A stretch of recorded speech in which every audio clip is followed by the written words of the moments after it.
Hi, my name is Timothy Handy, and this is my presentation for Interpersonal Communications, HSCO 508, Liberty University. All right, so to begin, I want to introduce what we'll be discussing throughout this video. Um, Basically, we'll be talking about my journey over the last 7 weeks throughout the course and interpersonal communication.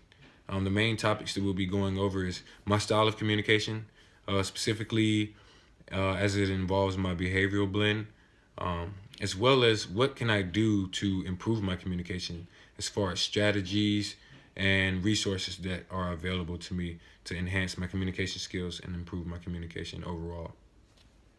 So, before we begin, we'll move on to the overarching goal. The overarching goal of the video is to effectively and efficiently communicate with others by listening well and speaking clearly and carefully. If we listen well and we speak carefully and clearly, that will enhance our communication skills overall. Um, Throughout this course, we've learned that listening is very important. It's almost more important than speaking because we listen throughout the day much more than we speak. So listening is very important in the communication process, and we'll go into that further in the video. All right, so before we go any further, let's go over my background. So I'm 28 years old. I'm married with 2 children. I am the oldest of 3 boys. I grew up as a military child in a very disciplined and structured environment. Also, I am an active duty member of the Navy. And I have a bachelor's in psychology. Graduated in 2011, and I am working on my master's currently, hopefully graduating here soon. All right, so we will begin by talking about behavioral blend. But before we go into my specific behavioral blend, we must understand what behavioral blending is. So behavioral blending is the combination of trait factors any one individual possesses, as measured on the 4 temperament models of human behavior, also referred to as DISC for the 4 temperament labels. These 4 temperament labels describe our behavior patterns and gives us a more specific idea of the individual who we're dealing with, talking with, working with, etc. When we talk about my behavioral blend specifically, for the first graph, it discusses DC, which is driving competent type. And for the second graph, it is DIC, which is dominant, inspiring, and cautious. So for the DC type, is pretty much more for determined students or like defiant critics. These types used to be or are usually task orientated. So essentially, I am very focused on completing tasks and getting tasks done.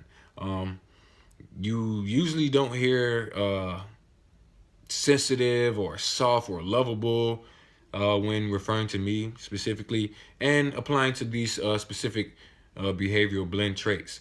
And that's what is expected of me in graph number 1. So graph number 2 discusses this is me. So this is the more I'm being me, displaying who I fully, truly am. It talks about the dominant, inspiring, and cautious version. So this version is very similar when it comes to very task-orientated and very goal-driven. Still not as lovable and sensitive and soft and caring. However, it goes a little bit further to explain how this graph, the this is me, is more in a position to handle pressure well and can communicate well and inspire others to get the task done.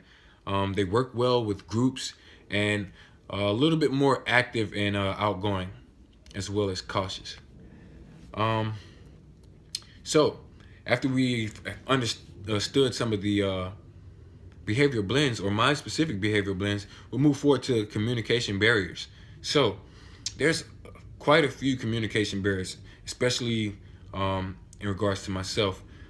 So what we look at first is what is expected of me. So I should, to get past some of these barriers, what I should do is work to get along with others, a little bit more with others, instead of just uh, working with others specifically to get a task done. Maybe you should build a little bit more relationships, become more open, more caring, more loving, and more approachable. So working and getting along with others is very important. Um, I should recognize that meekness is not weakness. A lot of times people do not know how to display or project their themselves, and they may appear to be weak, or belay my last, meek, but that does not necessarily mean that they're weak. So meekness does not equal weakness. Um, with having that understanding, I could communicate with others a lot better and not just dismiss them because I feel like they're not confident or competent with what they're displaying or communicating to me. Um, I could listen more. And when I mean listen more, I mean actively and effectively listen, giving them my undivided attention, paying attention to them fully and completely. Um, be less judgmental and be more optimistic and encouraging. So, two of those barriers I would like to explain a little bit further. The listening and the perception. So, listening, there's quite a few times where I'm listening to others and I find myself just thinking about the solution already to their issue without fully understanding what they're trying to convey to me. This is not good because I'm not really understanding and listening to the full message and getting in what they're fully trying to portray to me. So I'm already jumping to answer or solve those issues before I understand what the issue is in the first place. This is not good. So what I need to do is work on listening fully and totally. The second one is perception. So perceiving. If I perceive someone to be not competent, then I would struggle to listen to what they have to say or understand what they have to say, or may judge them before they are able to convey what they have to say. This is also negative and something I could work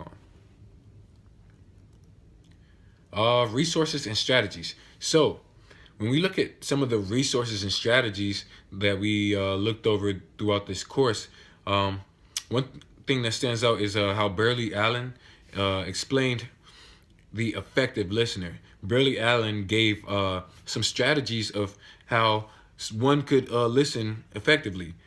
Some of those were to keep an open and curious mind, listen for new ideas because we don't know everything. Listen from the heart and try to stay non-judgmental. We went over that in the barriers. So this is a very good strategy. Give attention to the talker. Give them your undivided attention so that way you can understand and listen to the full message. And be open to change. We don't know everything and we're not always right. So just be open to change and that would be good. Another resource that we can look at and that we've reviewed throughout the course is Peterson's Talker Listener Card. Throughout this, the talker must understand that they're the most bothered and they own the problem. The listener must understand that they're calm enough to hear and they don't own the problem. The goal for the talker is to share their feelings and to share their thoughts without accusing, attacking, labeling, and judging. And for the listener, the goals are to provide safety and to understand and clarify without agreeing, disagreeing, advising, or defending. So my action plan to improve my listening skills are to just restrain my impulses when I speak and address issues after the speaker is finished. If I focus on listening to what the speaker really has to say, I can improve my listening skills instead of jumping into it. Also, becoming aware of how I perceive things and not judging an individual and knowing that my perception is not always reality, then it might help me move forward.